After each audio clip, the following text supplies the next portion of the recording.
भी देश विरोधी कार्य फ्री में नहीं होता। जितने भी देश विरोधी कार्य हैं सब पैसे के लिए होते हैं, पैसे से होते हैं। सबकी फंडिंग कैश में होती है, सबकी फंडिंग हवाला के जरिए होती है, सभी देश विरोधी कार्य की फंडिंग काले धन से होती है। कश्मीर में अलगाववादियों की फंडिंग काला धन से होती है, कश्मीर में पत्थरबाजों की फंडिंग काला धन से होती है, पूर्वोत्तर में नागालैंड, मिजोरम, मणिपुर, मेघालय में जो अलगाववाद चल रहा है उसकी फंडिंग काला धन से होती है। धर्मांतरण का धंधा काला धन से चलता है, हवाला के जरिए चलता है। नक्सलियों की फंडिंग हवाला से होती है, माओवादियों की फंडिंग हवाला से होती है। सीए का विरोध करने के लिए जो फंडिंग होती है वो भी काले धन से होती है, हवाला के जरिए होती है। एनआरसी का जो विरोध होता है वो भी हवाला के से होता है, उसकी फंडिंग। तो जितने भी देश विरोधी कार्य है सबकी फंडिंग हवाला के जरिए होती है। और जितने भी देश विरोधी हैं सबके पास काला धन है, सबके पास बेनामी संपत्ति है, सबके पास आय से अधिक संपत्ति है। सरकार केवल 50,000 रुपए से महंगी संपत्ति को आधार से लिंक कर दे, काला धन, बेनामी संपत्ति और आय से अधिक संपत्ति 100% सीज करने के लिए कानून बना दे। और कानून में यह रहे कि जिसके पास भी आय से अधिक संपत्ति मिलेगी, जिसके पास भी काला धन मिलेगा, जिसके पास बेनामी संपत्ति मिलेगी, उसको फांसी, और फांसी नहीं तो आजीवन कारावास दिया जाएगा। मैं गारंटी के साथ कहता हूं, ये देश में जितने भी खरपतवार हैं, जितने भी देश विरोधी हैं, जितने भी सीए विरोधी हैं, जितने एनआरसी विरोधी हैं, जितने यूनिफॉर्म सिविल कोड के विरोधी हैं, जितने भी धर्मांतरण माफिया हैं, जिसमें जितने भी जिहादी हैं, जितने भी ये सेकुलर नेता अभिनेता हैं, जितने भी ये पाखंडी जो आंदोलन जीवी हैं, ये सारे के सारे देश छोड़ के भाग जाएंगे। कोई दुबई भाग जाएगा, कोई लंदन भाग जाएगा, कोई कहीं कुवैत भाग जाएगा। भारत में कोई बचेगा नहीं। और माना कि चलिए कुछ हमारे समर्थक भी पकड़े जाएंगे, तो पकड़े जाए तो उन्होंने लूटा है तो उनको पकड़ना चाहिए, उसमें दो पैमाना थोड़ी होगा। अगर कोई भ्रष्टाचार करने के बाद बचने के लिए बीजेपी में आ गया है तो वो पकड़ा जाएगा, वो भी जेल में सड़े जाके, उसको भी आजीवन कारावास हो।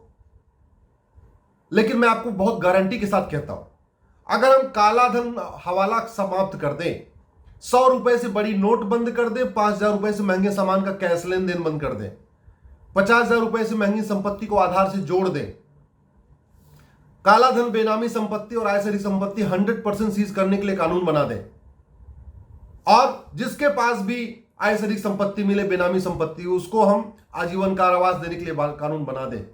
इस देश में आप जनसंख्या नियंत्रण कानून लागू करिए, बहुत अच्छी तरीके लागू हो जाएगा, एकदम 100% इफेक्टिवली लागू होगा, उसका कोई विरोध भी नहीं करेगा।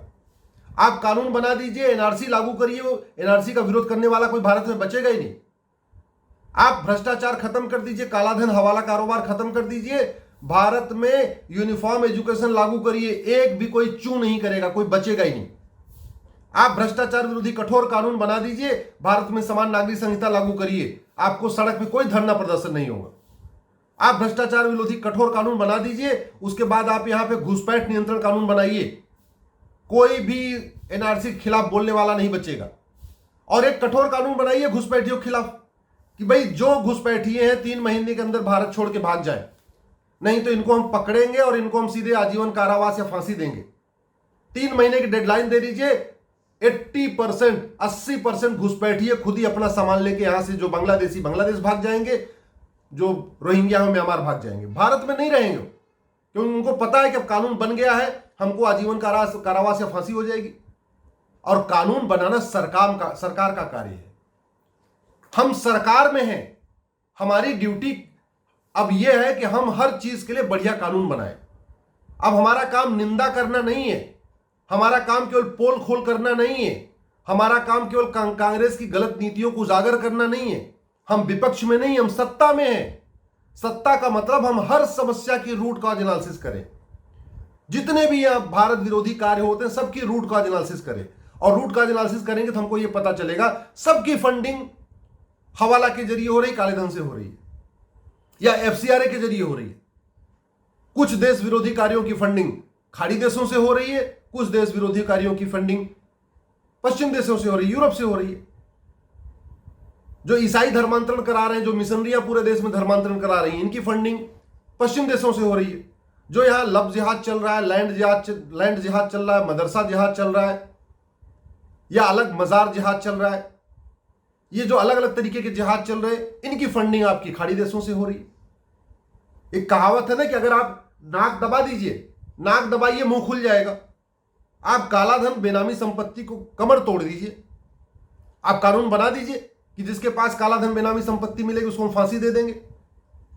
रातों रात राहुल गांधी, सोनिया गांधी, प्रियंका गांधी, रॉबर्ट वाड्रा, ममता बनर्जी, अखिलेश यादव, फारूक अब्दुल्ला, पूरा अब्दुल्ला खानदान, ये टिकैत बकैत जितने घूम रहे हैं, ये सारे आपको दुबई या लंदन में नजर आएंगे, कोई भारत में रहेगा ही नहीं। हम सत्ता में हैं और बड़ा बेसिक से सिद्धांत है कि अगर आप किसी खेत में निराई गुड़ाई नहीं करेंगे तो वहां खरपतवार पैदा हो जाएगा। ये जितने भी खरपतवार पैदा हो गए इस समय भारत में, इनकी निराई गुड़ाई करना हमारा काम है, सत्ता का काम है। इनके लिए ऐसे कानून बनाना कि ये डर के मारे भाग जाए। जो परमाणु बम बनाया जाता है वो चलाने के लिए थोड़ी चलाया जाता, किसी के ऊपर चलाया नहीं जाता, बस परमाणु बम बना के रखा जाता है कि हमारे पास परमाणु बम है। आप किसी को फांसी दीजिए चाहे मत दीजिए, बस कानून बनाइए कि जिसके पास काला धन बेनामी संपत्ति मिलेगी वो 100% सीज करेंगे और हम आजीवन कारावास या फांसी देंगे। जितने भी बैठे हुए हैं यहां पे सीए विरोधी, एनआरसी विरोधी, यूनिफॉर्म सिविल कोड विरोधी, घुसपैठ के समर्थक या जनसंख्या विस्फोट के समर्थक, ये सारे आपको देश छोड़ के न भाग जाएं, मैं आजीवन मुंह नहीं दिखाऊंगा। बस काम करना पड़ेगा। चलो 1000-2000 बीजेपी के सपोर्टर भी जेल में जाएंगे तो जाए, लेकिन अगर हमने काला धन समाप्त कर दिया, हमने बेनामी संपत्ति सब खत्म कर दिया, हमने कठोर कानून बना दिया आजीवन कारावास देने के लिए, मैं गारंटी के साथ कहता हूं न सपा बचेगी, न बसपा बचेगी, न टीएमसी बचेगी, न आरजेडी बचेगी, न यहां डीएमके बचेगा। देश में केवल एक पॉलिटिकल पार्टी बचेगी, वो है बीजेपी। भ्रष्टाचार खत्म करने के बाद केवल भारत में बीजेपी बचेगी, क्योंकि बीजेपी ईमानदारी के पैसे से सरवाइव कर सकती है। बीजेपी के पास इतना बड़ा कैडर है कि देश भर में अगर जाके 100 रुपए इकट्ठा करेंगे तब भी आरएसएस भी सरवाइव कर लेगा, बीजेपी भी सरवाइव कर लेगी। लेकिन जितने ये Sapa, Basapa, TMC, DMK, RJD, RLD हैं, दुनिया भर की पॉलिटिकल पार्टियां बनी हैं, ये खत्म हो जाएंगी, देखते देखते खत्म हो जाएंगी।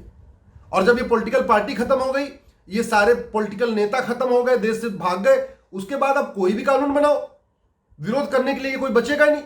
आप लागू करो यूनिफॉर्म सिविल कोड, कोई चू नहीं करेगा। आप लागू करो एनआरसी, पूरे देश में कोई चू नहीं करेगा।